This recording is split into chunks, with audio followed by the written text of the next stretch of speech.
Journal collection. Oh, yeah.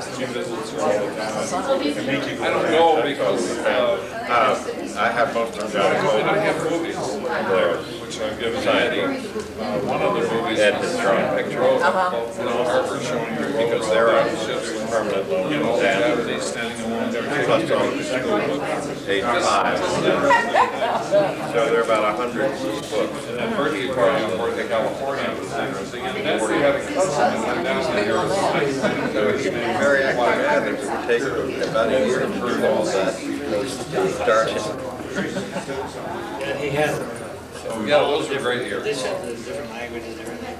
He has all of the original magazines collection. Oh yeah, we had blackouts. These are little bags where they take the schools over here. It's all a memorial to my mother. Who told me that at the age of 5 in the Burroughs Book. So when she died, I thought this was a perfect memorial. It started out with 6,000 items and now 75,000. No, we didn't have any. If you were black, you could drive it all the way in. And it wasn't like here. I was a here during school. My mother got a big kick. He got me started this whole occupation injection. Eddie up there, he's the one that knows it. Covered by your. Well, this is going to be informal question and answer. These things, you're the ones that have all the answers.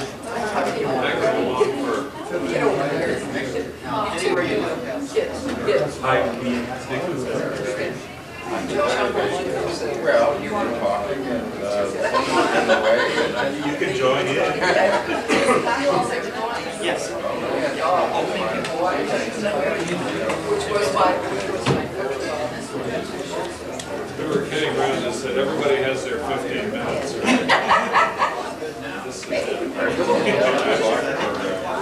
The 2 minutes I started. All right, well, ladies and gentlemen, welcome to the 38th annual Dum-Dum of the Edgar Rice Burroughs Bibliophiles. It's my very distinct honor and pleasure to moderate and introduce this stellar panel. These are 3 people who not only have met Edgar Rice Burroughs, but are part of his family. And we're very, very honored today to have them with us. Let me just start with a little introduction about Eddie, because Eddie's the one that I know. Some of you know that 3 years ago I published a bibliography of Burroughs books, and just before it came out I put a stack of flyers advertising at a book convention, and I got filled out, mailed back the very next day from somebody who signed himself Edgar Gilbert, and he'd written that he'd been collecting Edgar Rice Burroughs since 1925. And I thought, wow, that's wonderful. I thought I was a long-time collector. Well, anyway, so I called him up and we carried on a conversation, and I discovered that he was the brother of Florence Gilbert. Florence Gilbert, as you know, was Edgar Rice Burroughs' second wife, and Eddie had very clear memories of meeting Edgar Rice Burroughs at Florence's house, and I'm sure he'll tell us that story in just a minute.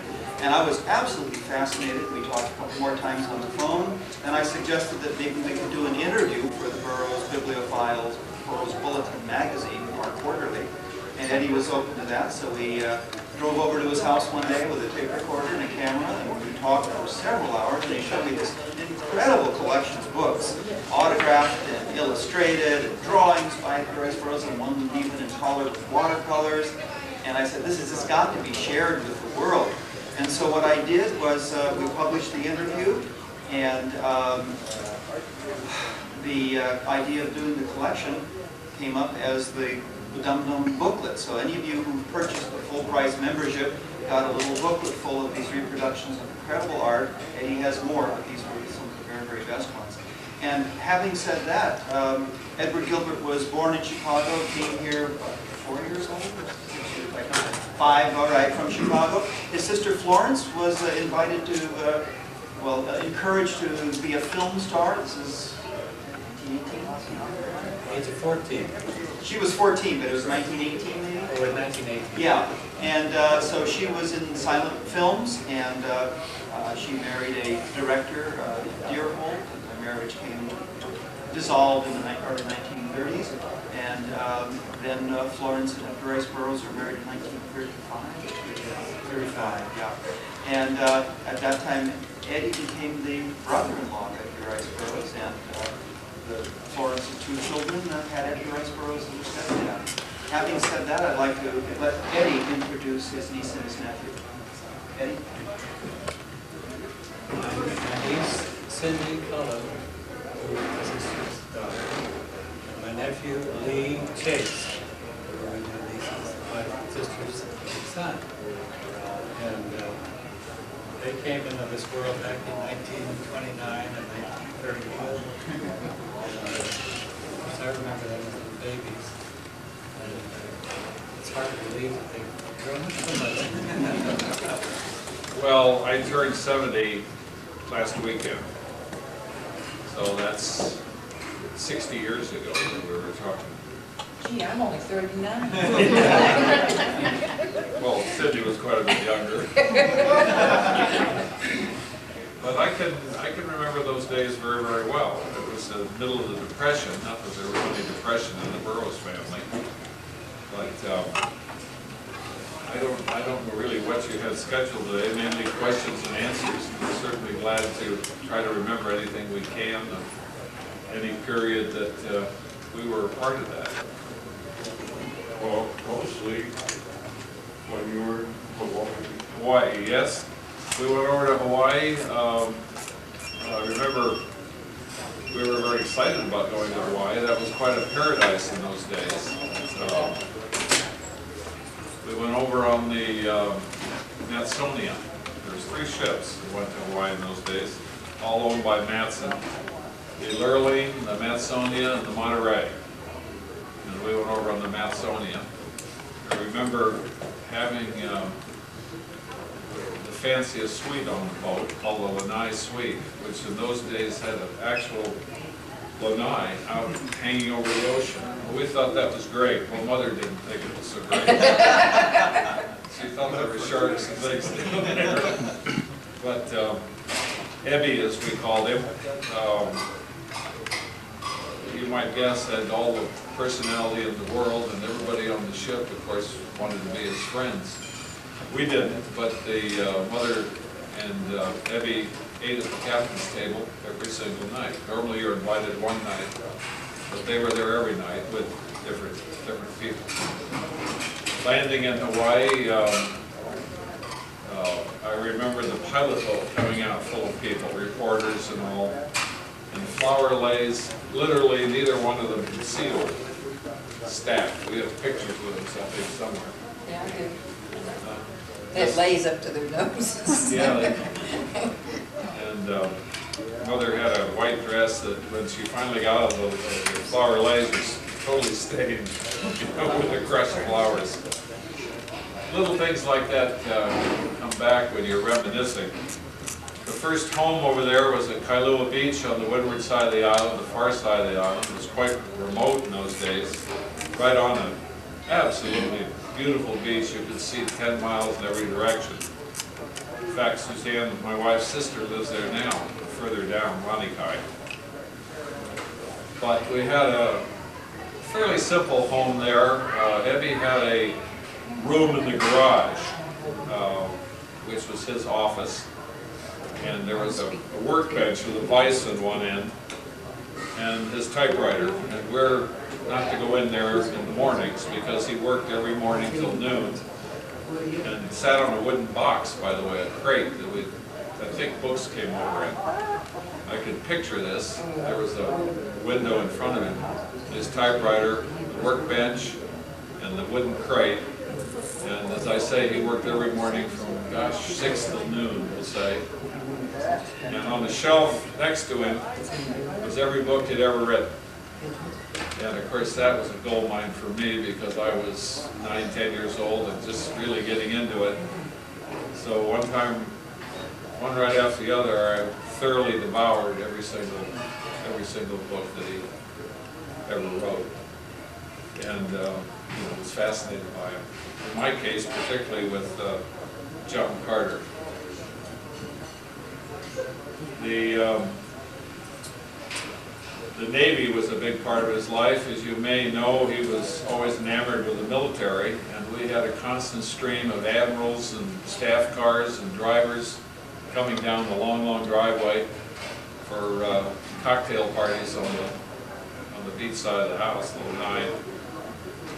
Remember that? I remember one of the admirals, knowing that my birthday was coming up, said, well, let's have it over at Pearl Harbor. We'll do something. So anyway, we arrived at Pearl Harbor with all my little friends, and we had the USS California for our birthday party. That, of course, went down with Pearl Harbor, but we had a couple things I remember. They had the kids sliding down ammunition chutes, and at the bottom of the ammunition chutes were stacks of mattresses for us to land on, and sailors to catch us. And then a cake about the size of half of this table that the Navy, typical sheet cake that the Navy makes. But those things didn't happen unless you knew 3 or 4 star admiral. So all in all, it was a pretty fabulous life. From there, it came time to go to school. We'd been pulled out in the middle of school, which didn't help our education any. We moved to Honolulu, lived up in Manoa Valley on Halilena Street, beautiful home, and we went to Punahou, the school there. It was the only school that the kids went to. Just an absolute wonderful school, and we were there until we moved to the Neomala Hotel. This is about the time that the marriage was going sour. As I mentioned, he worked half a day, and he played tennis half a day, and partied half a day. And then Mother's major complaint was that she'd have to drive that big Packard or the Piracero, which was even worse, over the Poly, if any of you are familiar with it, the old Poly, which is gone now, home every night. And one thing led to another, so between John Barleycorn and everything else, we left the island on the Lurleen and came back to Los Angeles. They were divorced shortly after, and Mother remarried, and we were adopted by Alfred Chase, who was a local physician who just died 2 years ago. Mother died at 87. That was 8 years ago, 7 years ago. But that's pretty quick, so anything I can fill in, I'll be glad to try. How about Cindy Cullen? Okay. He has the memory. He and Eddie have the photographic memory. She was 2.5 years younger. Yeah, Eddie was my hero and my storyteller and my dad for all that I knew. Did you read all of them? Yes, but not there. I read them, I read them since after I came back here. Hawaii was probably the start of my career because they got me a dog, and it was the first dog we were allowed to keep. And we had to leave him there. And my brother thought he'd stump me the other day. He asked me what his name was. His name was Mothball. And I think Evie named him Mothball. yeah, It Evie looked named just him like Mothball. him. It was just a little white nothing, and we had to leave him. And I was an animal lover and a horse lover with Evie, and I went on and became a motion picture studio animal trainer, and that's what I've done for my life. Are you still doing that? Yep. Sort of interesting. She started out. There was a picture of you in the TV guide. Mm-hmm. Yeah. Yeah. Yeah. It's interesting. She started out. I don't remember. I won't say how many years ago. Cleaning out pens. Ended up owning one of the most prestigious and old and long time Frank Inn training. That's hers now. Totally. Has been for a number of years. So that's really working your way up from the ground up. And they're up, what? From Mothball. Yeah, it all started with Mothball. Yeah. Did you create cheeses? Yep, I have. I have a nice long scar as a memory. I remember one night it was along around Thanksgiving or Christmas time, we were having a family gathering for dinner. And Cindy called and said she was going to be late. She was sorry. They were skinning a rhinoceros. And they actually did. They skinned a rhinoceros to stuff it for use, I think, later. Didn't you say? For a movie, yeah. Yeah. That wasn't, she wasn't skinning it for your Thanksgiving dinner. No. We already had a turkey, so we're not. But in answer to someone's question, she not only had trained tigers, cats, bears, Gentle Ben. never heard of an elephant, but Oh, yeah. almost any animal. Anything from ants to elephants, literally. Did you train any animals that appeared in art? That was my the two things in life for Evie that I wanted to do was go to Africa, because he never had gone to Africa, and he asked me to go to Africa for him, and to work on a Tarzan movie. And I have never worked on a Tarzan movie. I've worked all the way around them, and the different compounds that I work with have worked on them, but I've never made it yet. Well, you know, Burroughs mentions the name of one animal trainer in one of his books. His name is Gay. Was it John Gay? John Gay. Gay lion. Charles Gay, yeah, that was. They He used that that was- in one of the first. You gotta remember that these Tarzan pictures were made when we were, Yeah. We weren't around. Well, the very first Tarzan We went to all of picture, them. they used, or the first picture I think that Burroughs Tarzan Pictures made. I believe they took some of the scenes at Gay's Lion Farm, which was a popular resort in the Los Angeles area. And then they did a lot of scenes in other places. Of course, then they went to Guatemala. we spent the night at Lyons, now that you mention it. And I can remember not sleeping a wink, because every time you'd start to go to sleep, some lion would roar. And it was just like being in the jungle, and you'd sort of wonder, now is that in the next room or outside the window? Because they were all over the place, and most of them were sort of old and toothless. But Eddie, did you ever go to Hawaii Yes, but when they were? not while Burroughs was. his mother, my grandmother, came to visit, and she was there for, oh, I don't know, 6 months or a long Yeah, time. she was a whole Whole summer. She was one of my favorites, I think vice versa. Cindy was also Ed's favorite. Yeah. They took to each other like a piece of pie. I've got a letter that says you can call me Daddy if you want. Well, that was later when she wanted a car. constantly asked him for dogs and horses and, you know, Yeah. just send him in the post, you know. There was a So how old were you at the time of Pearl Harbor, and do you remember anything about that? 12, but we were back here at the time. By the way, everybody knew something was happening. We had had blackouts, we had to carry little bags to school with soap and toothbrush and a towel and a blanket, as I remember. Pre-Pearl Harbor. Pre-Pearl Harbor at Punahou. And we had, as I say, lots of blackouts, naval bombardments all the time. But those big 18 inchers, you can hear them 20 miles away. Practicing. And, Yeah. that's what we thought, what they thought Pearl Harbor was that morning. Nobody knew till about noon, believe it or not, that there was anything more than another one of the Navy shelling Kualavi or one of the So you're implying the Navy was somewhat alert at that point? not on Sunday. No, in general, in that period. And they just stayed that No, way. they That's really part of the weren't. practice. It was a peacetime Navy, and nobody took it seriously. The civilians nor the Navy. And I think that was, you know, I mean, you probably read the stories. Radar picked them up 50 miles out, tracked them all the way in. Unfortunately, our president didn't think it seriously. No, he said, my God, we knew something was going to happen. We didn't know when and where. We were, in effect, trying to start something so we could go to the aid of Great Britain. Really is what the whole thing was about.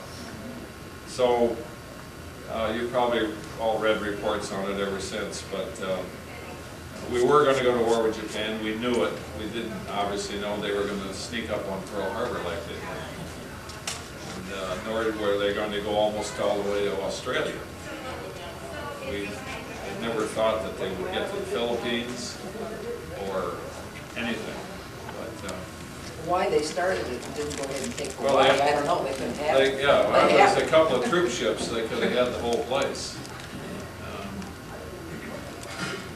So which It was part of Los sort of- Angeles were you living in at the time? We were up in Monroe Valley at the time, but when Pearl Harbor happened, we were down at the Neomala Hotel, which is right on the water, and not far from Fort Shafter, because you could walk over there, although we weren't supposed to. We did. But actually, December 7th, we were back here. But where? He was there, Eddie was there. But Where we in were- Los Angeles? Where? Where in Los Angeles? We were living at 316 North Rossmore. And my contribution to the war at age 12 was being an air raid messenger. And if some of you will remember the time that the supposed air raid hit Los Angeles, all the aircraft guns went off and the 1918 shells came back down, and supposedly there was a Japanese plane off a submarine out here and everybody was scared to death. Mother wouldn't let me out of the house. So That same night, I was out as an air raid warden, and the entire town of Los Angeles was blacked out. And you cannot believe how black it can be if there are no lights on. It was fantastic. I'm sure you could see a match lit, half a mile away. yeah, it was unbelievable. I was patrolling the streets, and I saw some of those. Yeah, we on the other one, there was actually two that I remember. The other one, Mainly searchlight. yeah, the searchlights, and they catch a plane, which is one of ours, no doubt, but everybody was shooting at it. And these shells were all going back down all over Santa Monica. And every vacant lot had an anti-aircraft gun or a searchlight in it. And the second one, I was to report to Walter Kingsbaker, who was our air raid warden, who was a block away. And I hopped up, I had my pants all rolled down over my shoes and my jacket, and I had an armband, a tin hat, and a gas mask. That was my equipment. I got on my bicycle, I got about half a block away and ran into the back of a parked truck. And that was the end of the bicycle. End of my contributions to World War II. Those helmets that they gave us were World War I. Yeah, they were painted white. Olive gray. And it had a Doughboy. blue circle with a white triangle, and then mine had a lightning streak in it, which my mother thought was pretty funny, since I was the slowest kid on the block. Eddie, I wonder if you could tell us about the first time you met Burroughs. Well, Eddie, I wanted, like when we were talking yesterday, you were saying your sister wanted to introduce you to someone. Can you share that story with us if you That's haven't? the story about... Yeah, same thing. Okay, at about the age of at least 12, I become acquainted with Burroughs books and was reading them and fascinated with them. And I graduated from junior high school one day. It was in February of 1927. And I was 14 at the time. And my sister Florence called and said, why don't I want you to come up and have someone I want you to meet. So I went up. It was at 1440 Queens Road, where they were living at the time. And my sister said, Eddie, I want you to meet Edgar Rice Burroughs. I about dropped to the floor. You're this idol. After having read these books, I was fascinated. Stories. And to think that I was standing face to face with the man who wrote them, who was talking to me, was really something for a kid. He gave me a book, autographed it. It's in that little book, my first one that he gave me. February 1927. Well, I was 14 at the time. So it's just about that time that your dad, Ashton Yergold, and my sister Florence had become friends and acquaintances of Edgar Rice Burroughs. And from that point on, for the next 8 years, they were close friends and business partners, and they all saw a lot of each other, lots of tours and places together and everything. That was the start of it, back in 1927, and the start for me. And at that time, I was 14 and I had no money at all. I would search for used copies of Ross and Dunlap books on the 25-cent bargain tables of bookstores. And I recall some that I didn't even have the 25 cents, but they let me do odd jobs around the stores to pay for the book. I really started seriously collecting then in 1927. Been a long haul. Fortunately, later on, I was in the book business on and I was able to acquire a nice collection of first edition. As I did at sign. Eddie, which ones were your favorites? Tarzan's or Mars, or what were your favorites? Tarzan stories were my favorite. Yeah. However, what hooked me on first was The Gods of Mars. That was my first book. And I love those stories too. And basically, the Tarzan stories were my favorite. Gabe, do you have any memory when you began to realize that there was a closer relationship between Florence and Ed, more than just friendship? No, actually, the only thing that I know is that one time at our house on Lexington Avenue, Ed and Florence announced their engagement.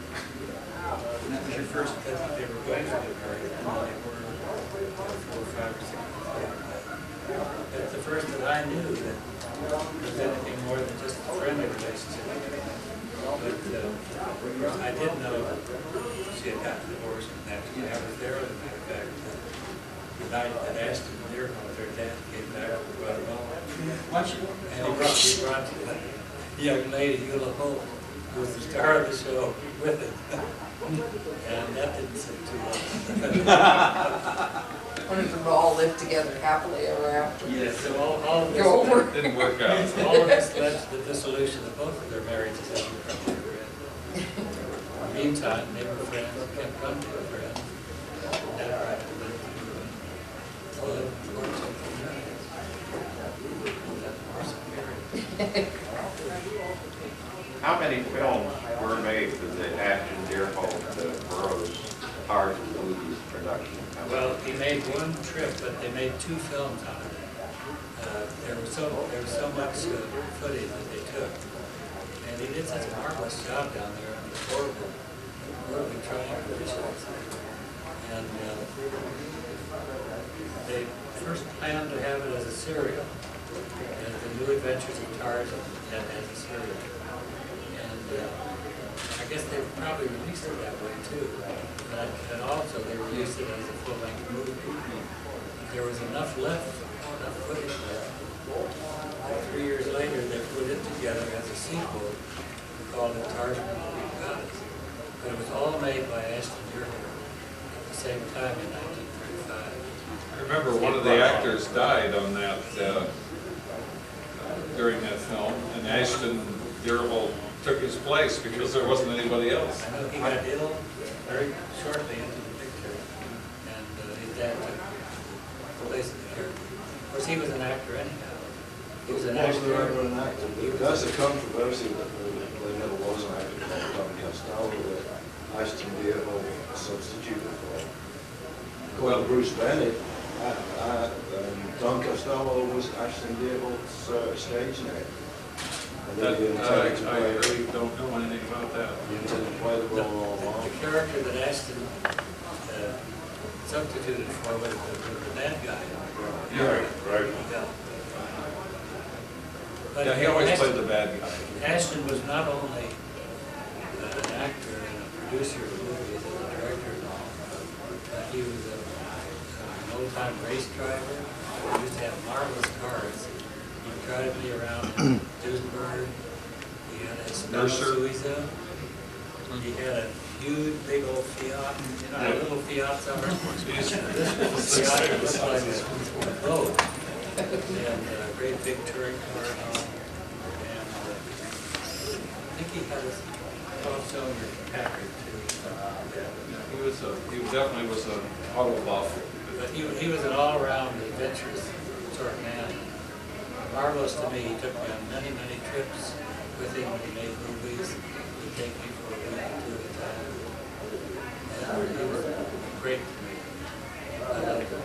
How many films did Florence? Well, I have an idea, probably 75 to 100 somewhere. I have names of at least 50. And it's only a partial list.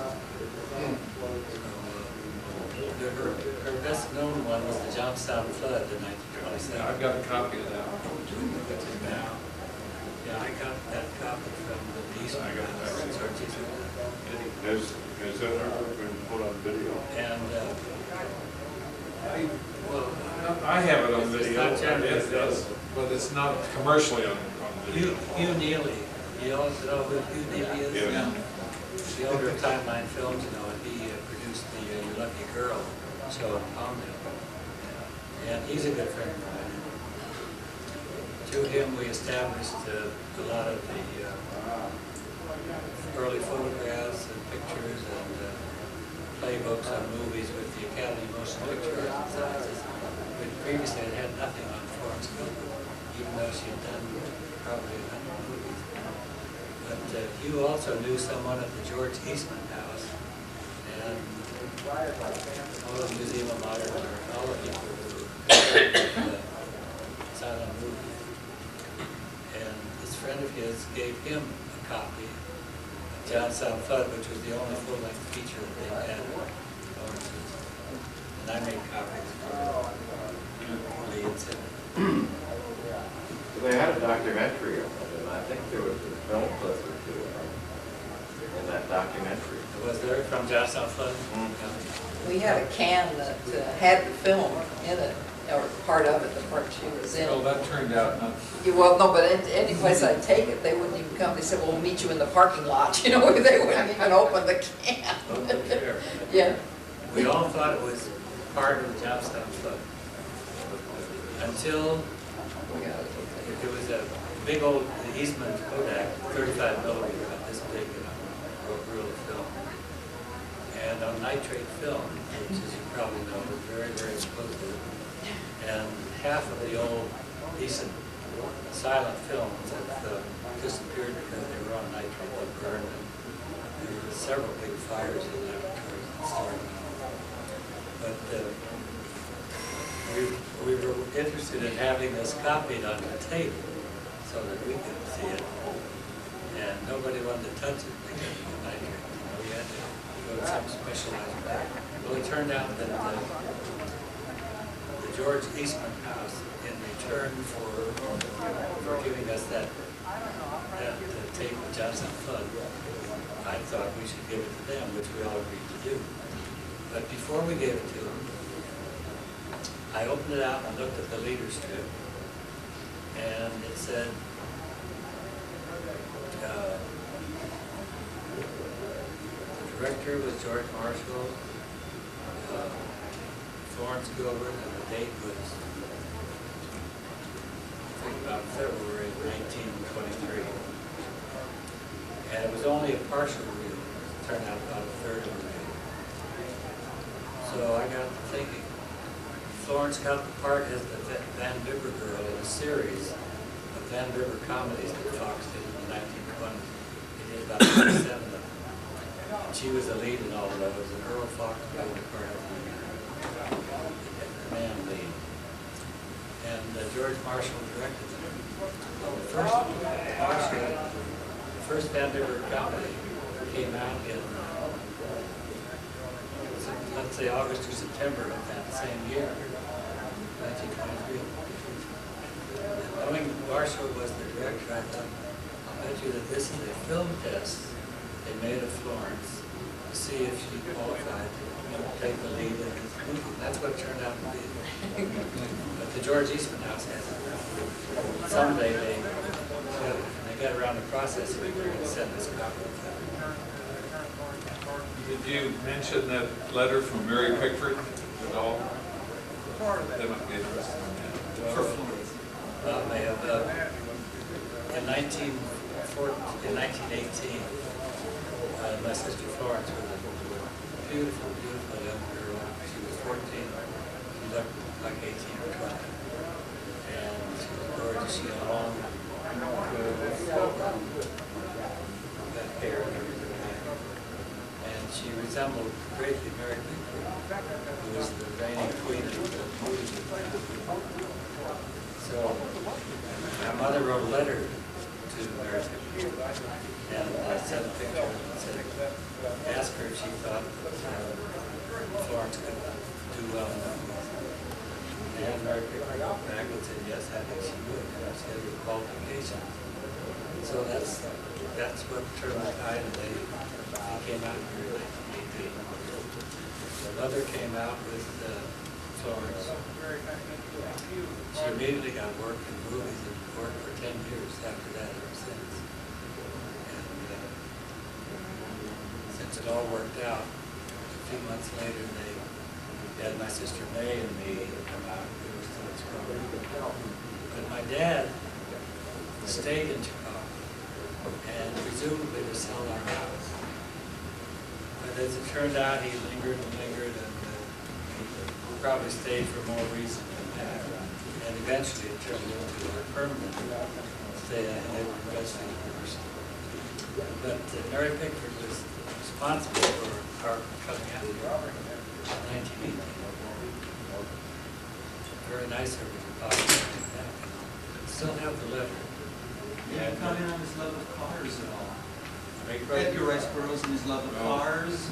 Oh, well, yeah, we all know that. He loved Packards. You told me that he let you drive something. You He let me drive his Pierce Arrow. Huge. Palm Springs. And they invited me down for a week on a vacation in January one year when they were living down there. And they were both here, and Ed and Florence and I were going down. And we taking the Pierce Arrow, they let me drive. Oh, what a thrill. How old Great, were you? big, huge, huge car. Eddie, how old were you at the time when you were driving? Were you of age? Well, I had a driver's license. Oh, you did. It was legal. I didn't have, the first time I took a job and started driving a car at the book shop.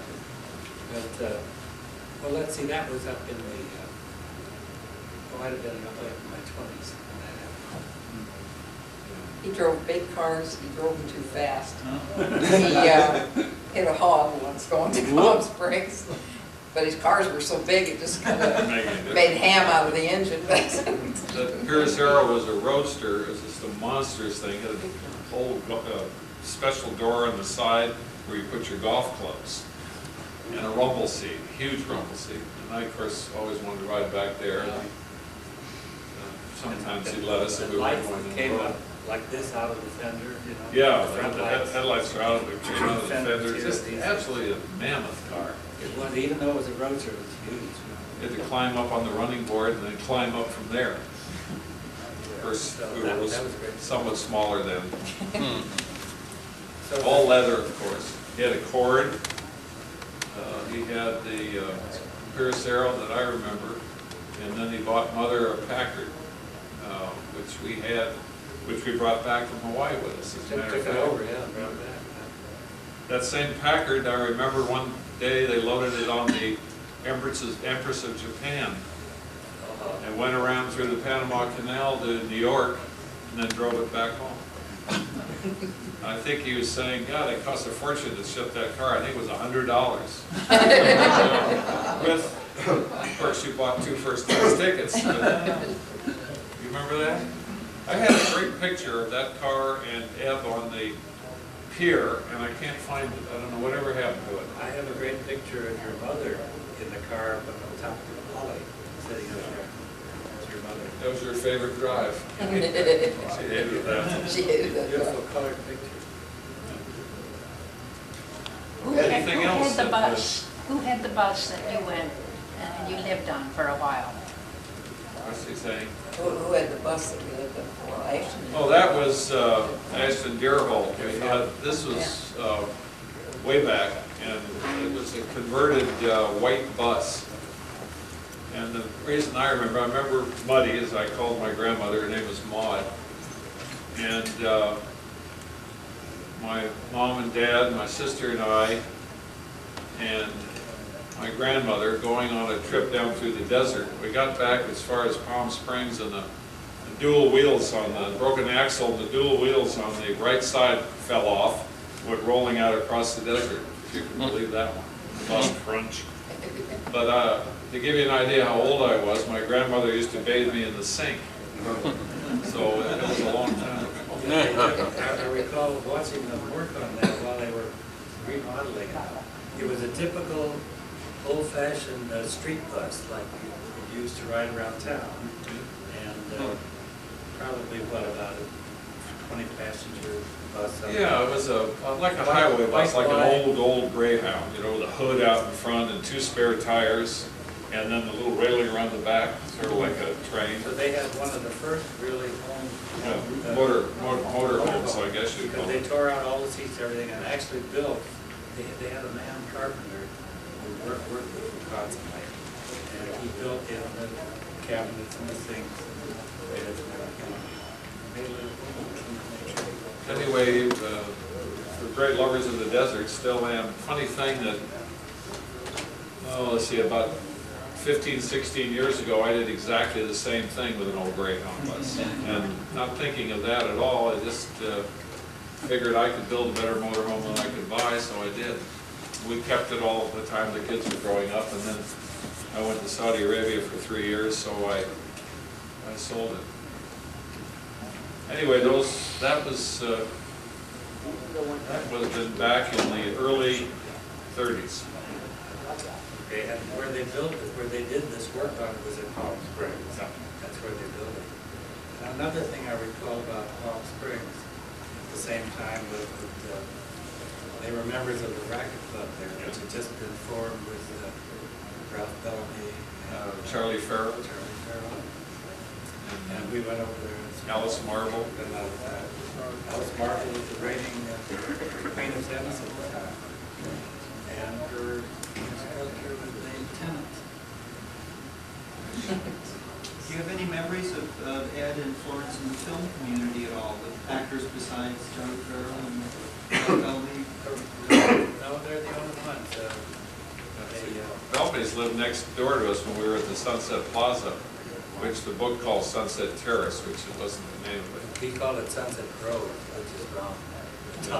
Well, there's quite a few small areas. Nita Louise lived there. And a few others, but they, you know, it's funny to say, but they were always around all so much, you didn't think very much of them as celebrities. They were friends, and Uncle Liz and Uncle Ed. And so was that well-known Mr. gangster. Home. Johnny Roselli, Johnny Roselli. who was eventually indicted and sent up the river. And Roselli gave Cindy a great big huge doll, I remember. Elephant. With an elephant also.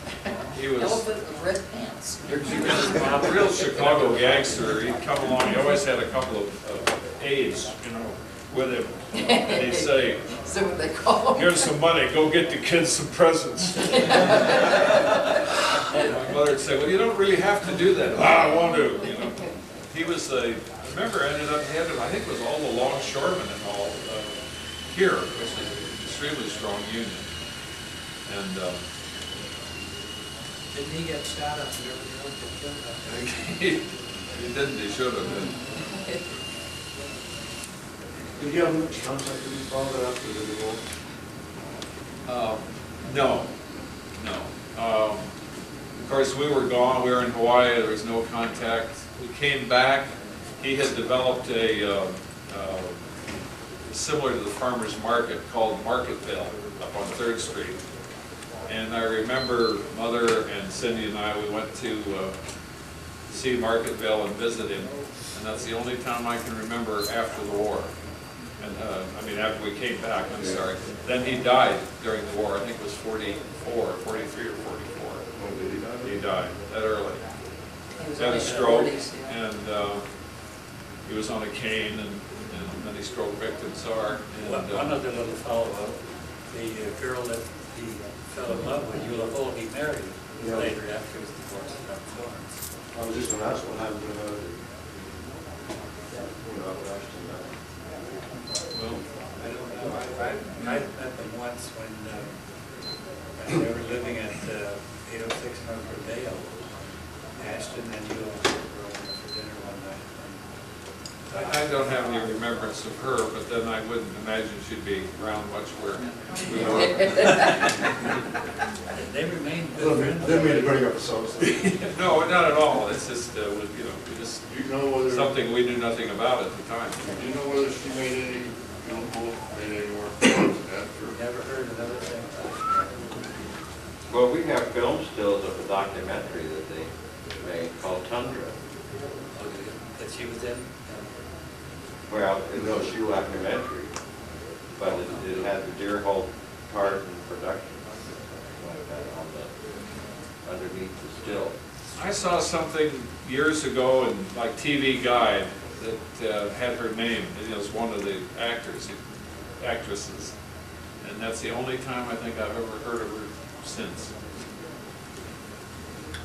That wasn't a Tarzan movie. One time I saw her at dinner was the last time I ever saw her. Could I fill in a couple of details about Florence's film career? Yeah, Sure. You, how you doing? Good to see you. In You addition to Neely, the, everybody, in case you don't know. He was the brain behind putting on Your Lucky Girl show out there. Yeah. I've been hunting down some details on Florence lately.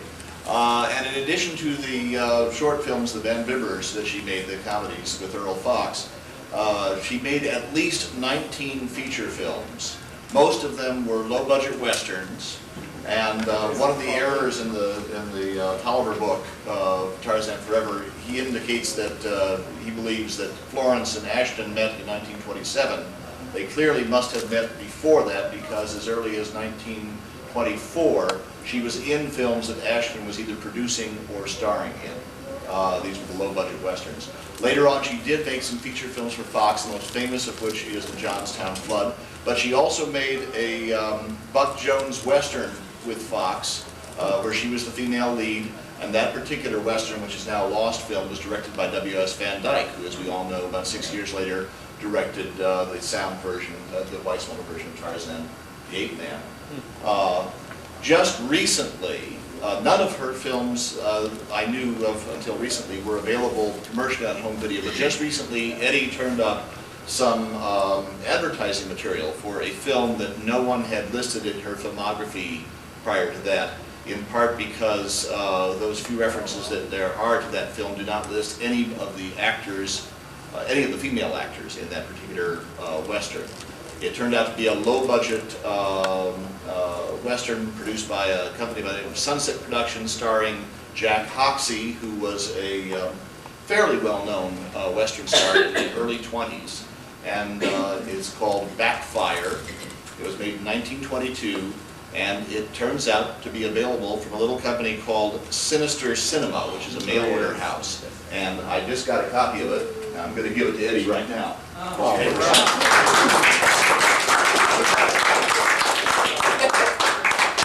As you just found out, you know more about silent movies and more about my sister than any of us ever will. He's the expert on all the silent movies and movies. Cool. Thank you. By the way, I should say that while that's the only film that I now know of to be available commercially, as Eddie mentioned, The Johnstown Flood is at the George Eastman House. A number of her short comedies and one of her very early feature films that she had a small role in are at the Museum of Modern Art in New York. And the Library of Congress has a few of her films also. They are around, and slowly over time, as silent films become available again, and that's happening more and more these days, I hope that some more of her films will become available commercially. By the way, Hugh has just finished. He does these marvelous documentaries. He's done one on Mary Pickford and the Chesapeake Mill.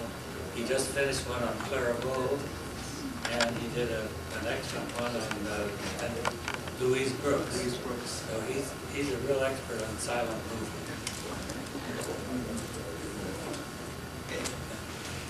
Eddie, didn't you also play in sad movies? Yes, I did. Probably 102. The Little Rascals, right? The Little Rascals? Well, I was with a group like that, but at the time they didn't know the name, never liked the R Gang kids, you know. And it was back in 1918, let's see, when I was 5 years old, until the time that I was probably 11 or 12, somewhere there. I worked as an extra constantly as a kid. And I'd go to Central Casting and I would get a call and say, you know, we're down at Metro, we're down at Electric Eating Studios, or one of the others. And often there were costume pictures like Douglas Fairbank pictures and things like that. And it was great because I got $2 a day in box lunch.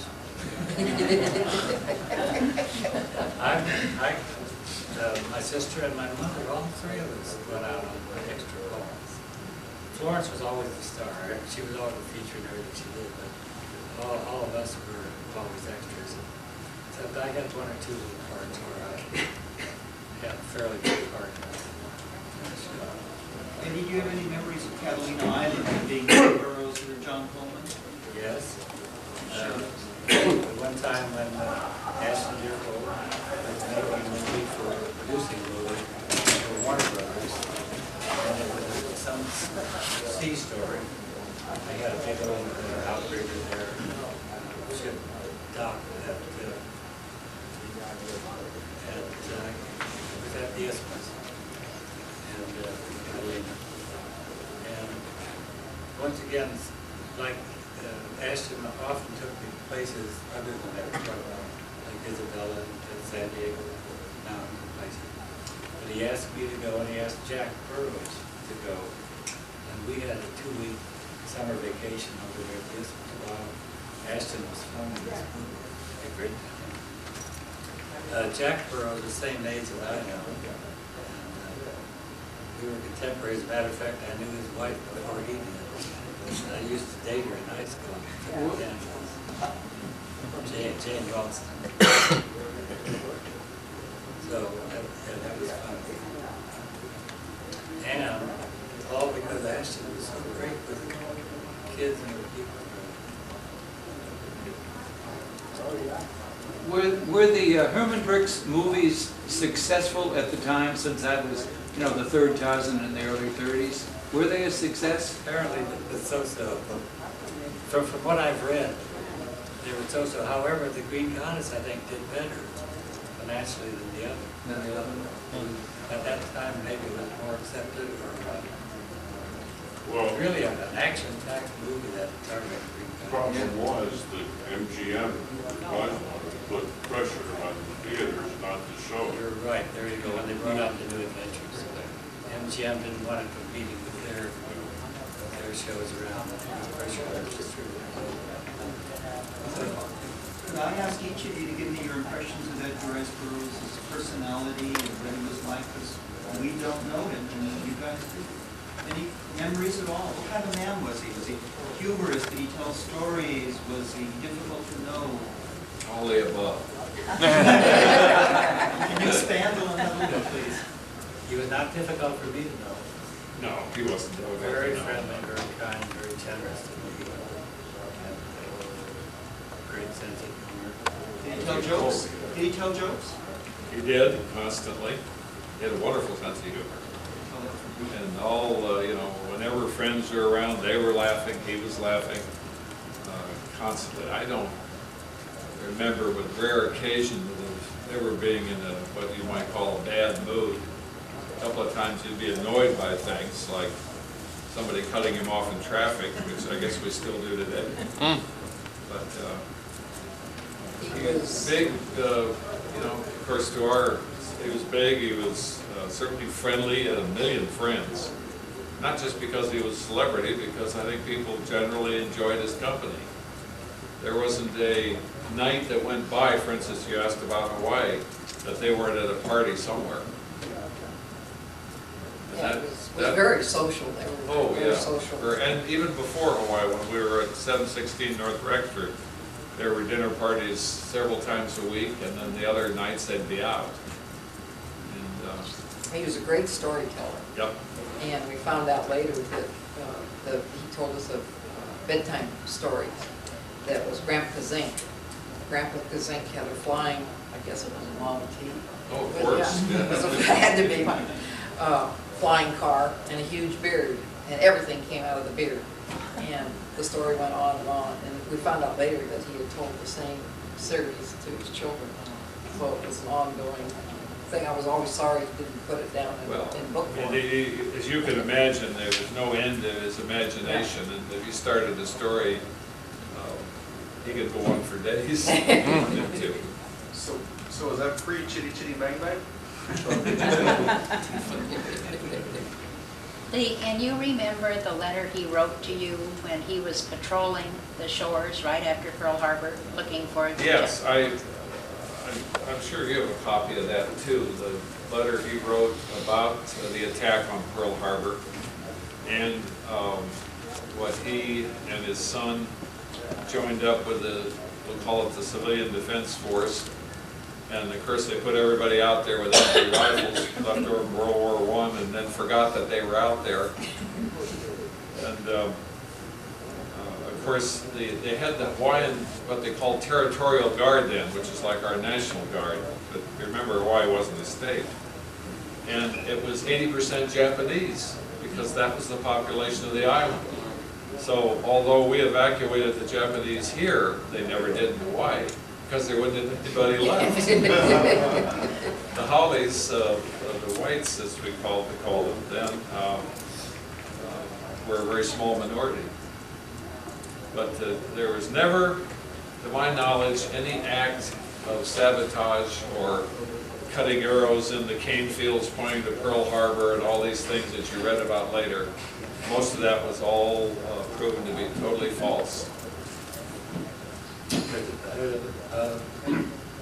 Very fine description of all of that in the Tim Pearson's autobiography, where he reproduces lots of these letters and things and tells the story.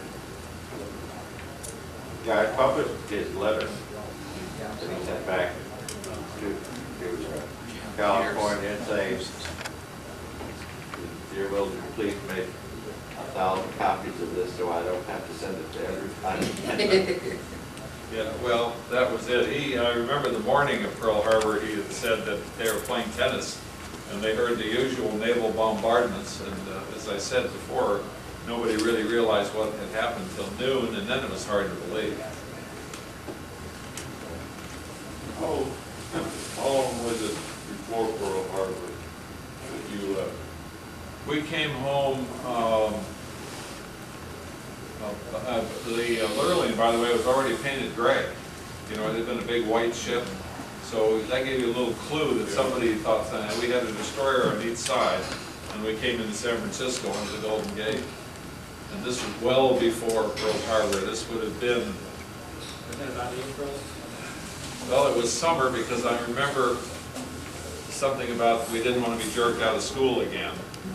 But when we got home here, as we call it, back to California, we had some time to wait before school started. So it was summer of '41. So it was a good 5 months maybe before Pearl Harbor. Are there any last questions or asking comments? After Burroughs returned to Tarzana after the war, his health was already failing by that time, is that right? I only saw him once or twice after that, and I didn't, you know, being a junior high school, I guess, by then, I didn't notice anything. He wasn't as lively or as effervescent, but yes, I would say that it was, but I didn't notice anything serious. Yeah, no, his health was not good. I personally wasn't old enough to drive even at that time. And having no other way to get there, I rode a horse from Burbank to Tarzana to see him. Because I said they weren't going to let me see him, and I said, there's no way, so I did that a couple of times, actually. He had to quit driving, I remember that, which was And then I saw him big just before he joke. died, when he was ill and in a hospital bed at his home. It was written up in Time magazine. Back, Buick out of the driveway and hit somebody. And he made the. It was their fault, they didn't get out of the way. And he decided then to stop driving. Yeah. Good time. Maybe we can close. Do each of you have some special memory that you could share with us of Ed at all? Anything you haven't said yet? Just being a marvelous dad. Well, there were some high times, as I said, there was no depression, and we were, of course, with it during the depression. And there was no depression in that family, and I remember living, you know, the whole business of the parties and the butler and the chauffeur and the upstairs maid, the downstairs maid, and the home in Beverly Hills. It was pretty fancy living for the depression. So, as I say, we had no depression.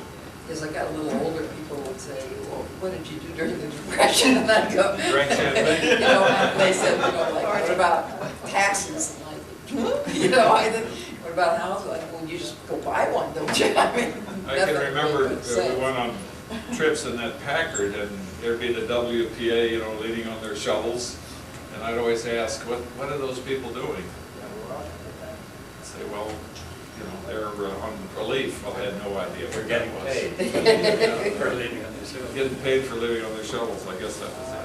But I could go on for weeks, literally, with odds and ends of just that 5 or 6 years. But go ahead. You got something? I guess that's it. Well, Could we ask you to come back again and go on for another hour? Well, I just live over the hill, so I'm not very, if you have it here, I'm not going to go to Philadelphia. You don't know how hard it is to get the three of us together. I hate to count on how I often. mentioned my birthday was last weekend, and there was a big commotion out in the garage. I ran out there, and all 3 of my children had been flown in secretly as a surprise for me from Chicago, from Yes, Denver, one of them is from apparently almost my neighbor. Tucson. And then 70 people showed up for a little teeny weeny birthday party. Better 70 people than 70 candles. Eddie, do you have any last memories before we?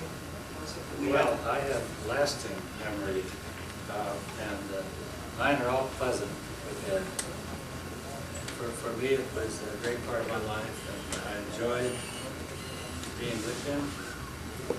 I enjoyed his generosity to me and his friendship. All good thoughts. And his personality, you know, we've read about maybe he was grumpy or grouchy at times, but I suppose everybody's that way. Oh, sure. But with me, he was always wonderful. Generous is an understatement, by the way. You give his last penny, which he did several times. It's a different... I missed the very beginning. Would you tell me what the relationship, I gather you're his daughter, right? No. Shall we go over the whole thing from the beginning? Start over again. I'll tell you what, we'll go through in just a minute, and I'll come back there. All right. How's that? It'll put them all through this again. I'll tell you briefly. Okay. My sister was Edgar Rice Burroughs' second husband. Oh, now it comes This out. is Hollywood, you know. And these 2 were my sister's children, however, by a previous marriage. Thank you. So they were the stepchildren of Edgar Rice Burroughs for some years. Eddie, And lived there. did you stay in contact with Burroughs after the divorce? No, I didn't. I did. Cindy would have more than anybody. I did. We were, you know, that was... For me, it was a little different. To me, there was a depression. Oh. No depression. I was trying to go to college starting in 1930, and believe me, it was rough. It was tough. There were times when I didn't have, I flunked one course, I remember, in political science, because I didn't have enough money to take out a newspaper subscription, because I was supposed to report every day about the newspaper. Things like that. Cindy, if you stayed in contact, what was the last time you saw him? When I saw him, just before he died. I mean, the night before or a week? No, it was only like a couple days. Couple days? What time of day? He wants all the details. No, I remember, because I was actually in Marlboro at that time, girls' school. And I remember going, I had been visiting when he was here, when I could, by that time I could drive. And he was in a hospital bed in his home. And I was one of my last memories of him, I remember, is him saying he didn't want to die, he didn't want to leave this world. And that always kind of haunted me, because it wasn't only a few days later Yeah, I that he died. remember him saying he never was going to. No, he never Never going going to to. die. I don't want to die. Maybe he's on Mars. Yeah, I'm sure, or in the jungle. Maybe Russ Tavis was going to transplant his, For all of us, he certainly allowed. Let me thank very, very much.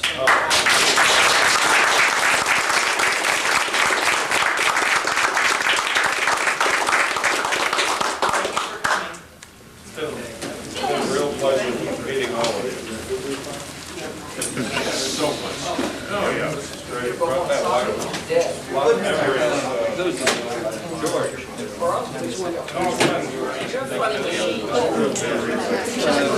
Smile. Too late.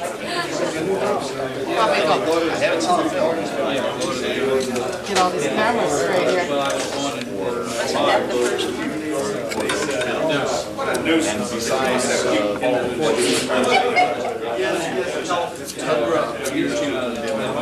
This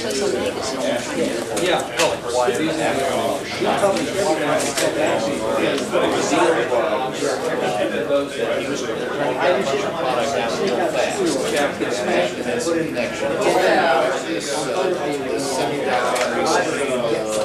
fictional thing. And shot for, yes, it was. It was shot for another production company and then never finished. And Ashton got it in and finished editing it and then released it. He did the same thing with another film called